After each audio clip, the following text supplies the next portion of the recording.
सूक्ष्म सिंचनची प्राप्ती वाढवण्यासाठी प्रयत्नशील। प्रतिथेंब अधिक पीक सूक्ष्म सिंचन योजनेतील सूक्ष्म सिंचन उत्पादक, वितरक आणि शेतकऱ्यांच्या अडचणी सोडवून या योजनेची व्याप्ती वाढवण्यासाठी शासन प्रयत्नशील आहे, असे प्रतिपादन कृषी मंत्री धनंजय मुंडे यांनी केले आहे। पर ड्रॉप मोर क्रॉप अर्थात प्रतिथेंब अधिक पीक सूक्ष्म सिंचन या योजनेतील अडचणींबाबत इरिगेशन असोसिएशन ऑफ इंडियाच्या शिष्टमंडळाने बुधवारी मुंडे यांची भेट घेतली। त्यावेळी ते बोलत होते। इरिगेशन असोसिएशन ऑफ इंडियाचे अध्यक्ष झुंबरलाल भंडारी, उपाध्यक्ष के.एम. महामुलकर, सचिव संदीप जवळेकर, कमलेश दास, कृषी विभागाचे अधिकारी उपस्थित होते। मुंडे म्हणाले, सूक्ष्म सिंचन योजनेच्या केंद्र सरकारकडून देण्यात येणारा निधी लवकरात लवकर प्राप्त करून घेऊन त्याचे वितरण करण्यात येईल।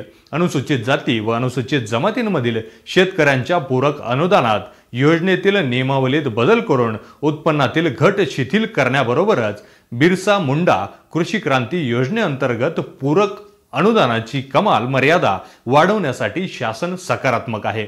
महाडीबीटी पोर्टलवरील अडचणी सोडवण्यात येतील। इरिगेशन असोसिएशन ऑफ इंडिया याला राज्यस्तरीय समितीमध्ये प्रतिनिधित्व देण्याबाबत वेगळा प्रस्ताव सादर करावा, असा आदेश धनंजय मुंडे यांनी यावेळी दिला आहे।